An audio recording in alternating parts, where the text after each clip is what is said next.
Bom, hoje eu estou com o André, que eu considero um amigo e assim, admiro demais o trabalho dele. Para quem conhece o André Yamaguchi sabe do que eu estou falando.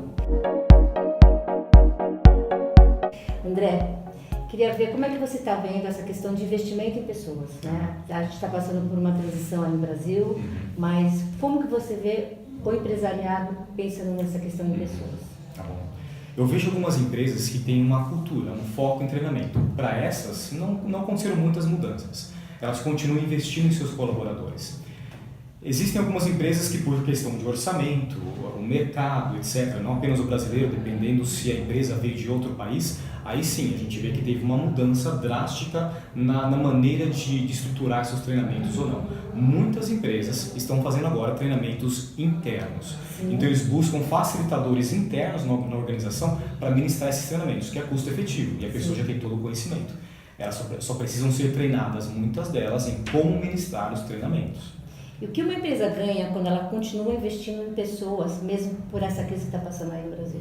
O que ela ganha? Qual que é a valorização desse potencial de desenvolver as pessoas? Isso é interessante. Talvez eu vou dar minha opinião não apenas como investir no treinamento para as pessoas, mas investir nas pessoas. Nós, como consultoria, sinceramente, nós não somos solução. Sim. Nós somos uma ferramenta. Que bom que você também vê assim. Vê isso também. Quando as pessoas nos chamam, elas têm que ter uma visão do que elas querem conseguir, o que elas estão fazendo já dentro da empresa para que aconteça uma mudança. Então a gente entra como uma ferramenta. Tá. Eu realmente não me vejo como solução em nenhum desse sentido. Tem uma frase de Peter Drucker que é muito conhecida, né, que ele fala que a cultura come a estratégia no café da manhã.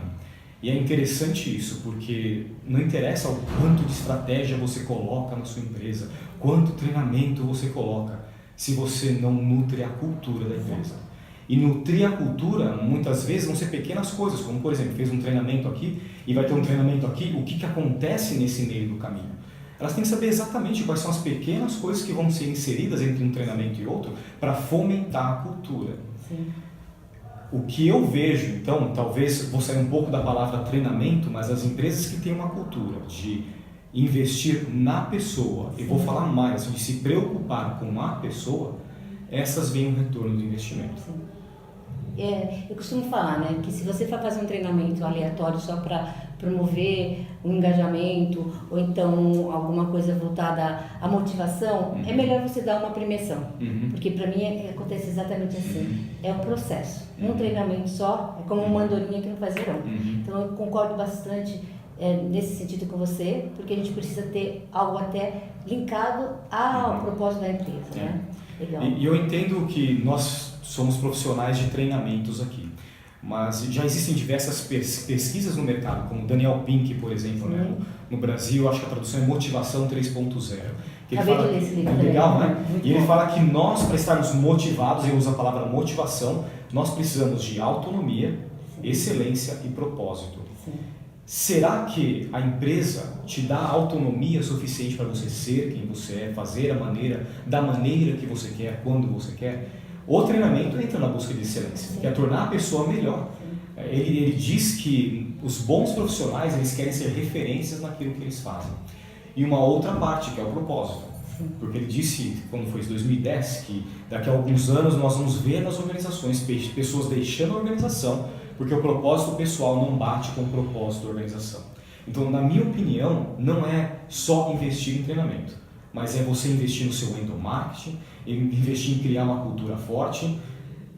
Tem algumas pessoas que não são tão queridas ou famosas, vamos dizer assim, como o Kotter, por exemplo, que falam, olha, se a pessoa está fazendo coisa errada, demite essa pessoa. Eu sei que é forte falar algo assim. Sim, mas é necessário às vezes, né? Algumas vezes é necessário. Sim. Só sendo bem sincero. Essa palavra propósito é muito forte pra gente, porque a hashtag que a gente usa no nosso trabalho é RH com propósito. Então, nosso café é café com propósito. Então, se as empresas perceberem que o propósito tem que passar pelas empresas, porque a gente não se apaixona pela empresa, a gente se apaixona por um trabalho ou por um propósito. Né? Exatamente. Bom, André, a gente está terminando, eu queria ver se você quer deixar algum recado pra gente, tá? E foi muito bom essa conversa com você, o bate-papo. Se quiser deixar algum recado pra gente. Talvez o único recado que eu queria dar é que se você está nesse investimento nas pessoas na sua organização e tudo ao seu redor conspira para você não fazer isso, não desiste. Porque por muitos anos nós nunca tivemos acesso a pesquisas, a números, comprovando que dava retorno de investimento. Hoje nós temos. Hoje a gente vê que você investir em felicidade, quem diria que deixa a pessoa mais feliz e vai aumentar meu lucro? Ninguém seria louco de fazer uma coisa dessa no passado. Hoje a gente sabe que tem. A gente tem retorno desse investimento. E tem pesquisas que comprovam isso. Então fica firme. Você está no caminho certo.